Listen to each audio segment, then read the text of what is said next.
Assalamu alaikum. My name is Salim Siddiqui, and thanks for watching this continuing series on the hotconflict.com website. And we're talking about the unseen. We're disclosing a lot of interesting things, talking about the pattern and the story of the unseen, and describing some of the details from the prophets in the ancient scriptures according to the Muslim tradition of the Quran and the Sunnah, or the way or the method of the Prophet Muhammad himself. Now, we've been saying that the world is getting ready to experience changes, and people are calling this an enlightenment period, a new age, the age of Aquarius, the ascension, the coming new evolution of man. Very different names, all people talking about different things, and I've been trying to describe some of the story according to the Islamic tradition to put things in a larger perspective.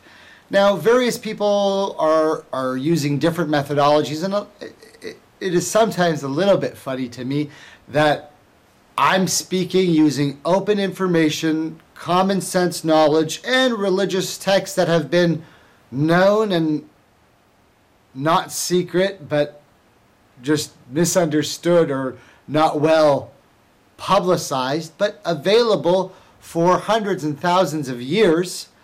Yet sometimes people tend to think that if they heard a channel, that there is something superior to this, or more holy, or more sacred. And it's a little bit funny because my brothers and sisters upstairs are wondering why it is that many people here believe that somebody who's channeling a message from above is somehow spiritually more pure than someone who's claiming to be openly and honest of the light here. Yes, of course, we all experience duality, and so we're unsure about things. But I say this not to boast myself, but to appropriately place my brothers and sisters who are saying, no one is supposed to be worshipped from above, except for the Creator.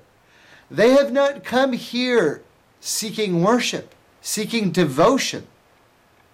They are looking at us who are going through this process as people who recognize the signs. And each of you needs to start expressing what you see with your heart and with your mind, openly and honestly to your loved ones, and especially those who are more pure of heart or religious, quote unquote, spiritual, whatever your PC term of the day might be, and express that and get that out in the open. And one of the things I do, being a Muslim, is doing this on a large scale, is tell you that the final messenger is the final messenger. Muhammad is the seal of prophets for all of mankind to this world. And because that is so, we have been given the final word of the Lord Most High. And the prophet's life was the example for us in how to live out our life and recognize the signs. But I've been telling you a story on a grand scale from the beginning to the end. And the reason why I did that is because I told you that is the methodology of all of us of the light. We tell the story from the beginning to the end. So if you're understanding the whole pattern of things as a story from the beginning to the end, then the patterning of the prophet's life must be indicative of what we're about to experience in the process we're getting ready to have happen. Because we're said that we're getting ready to experience big changes, and people are talking about 2012 as being a dramatic change, and that is true, and we'll talk about that before the end of the night. But we've been talking more about the importance of the process, and we've been talking about the coming first contact with our brothers and sisters, and referencing that this happened before the flood of Noah, and therefore this should be happening before 2012. And we've been saying that the ascension is a process that many people are experiencing now, before 2012. So we want to keep a little bit of an open mind to what's going to occur. But let's go straight into the story of the prophet and deal with some of the actual realities of his story that we can then decipher and use as signs and signals and see if they make sense in the pattern that we're experiencing. Well, we know that the last thing that happened is that the children of Israel rejected the final messenger in their line, causing a major disturbance in the pattern. But of course, destiny and fate always has another plan. Now, this became hard for the Jews, my brothers and sisters, who didn't recognize the Messiah at the time and then created a rift. And then those who called themselves Christians on the planet were then forced to be separate from the Jews. And we know what happens in our own modern times, and we go through the whole history. But now we have from the descendants of Ishmael, back at the Kaaba, we said, which is again the center of our story, that we know from early childhood. We have the story of the elephants. Then at a young age, the prophet, peace and blessings be upon him, who is born just like any one of us. We know that the last messenger was born purely a lighted, Christed being, his highest self from birth, not going through duality as a matrix, having full knowledge, speaking as a babe in arms. Jesus, peace and blessings be upon him, from our Holy Mother Mary. And we know that he ascended.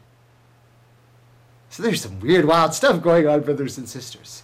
So the prophet, peace and blessings be upon him, is born. Now we said the last great messenger of the Jews had the most important benefit of being recognized as the highest status of mankind. Solomon went to the highest level of the gold ring. And for those of you who don't understand that, there's deeper concepts in the gold ring. You can do more research about that and understanding this world or this matrix as a level of the gold ring. And Solomon achieved that highest level and built the best monument on the earth. The best monument on the face of the earth for his character in his role at that time. And Solomon had the benefit of having a noble father. Then we said that Jesus, son of Mary, had no father at all. And that was in itself strange. Then we have now the Prophet Muhammed being born a regular birth of a mother and father from the noble lineage of the descendants of Abraham through Ismail. So from the noble family, from the noble bloodline, but not from the sons of Jacob. Because we know that from the sons of Jacob, a rift had been created and they rejected the last messenger. The prophet has, at a very young age, his heart opened up, and the angels come down and open up his heart and purify it with pure water, a bathing ritual, and sealing it up. And this is witnessed by children and people in the community. Very strange event. We know that the prophet goes through the process of getting married and becoming a leader and businessman, a leader in business and trade, and marrying his wife. And we go through this whole process of revelation and meeting the Archangel Gabriel. And we know, like many prophets, he goes through a very, very, very difficult times. I mean, many people are rejecting him. His family, not all of them accept the faith. He grows up with his uncle. His uncle is one of the elders in the community and has a hard time accepting Islam. For to change your understanding of everything that you believe around you is a very difficult thing, and to give up the old ways and see new ways or a new pattern or a new resonance or a new frequency, or to understand that giving up all of your old pagan gods for one true God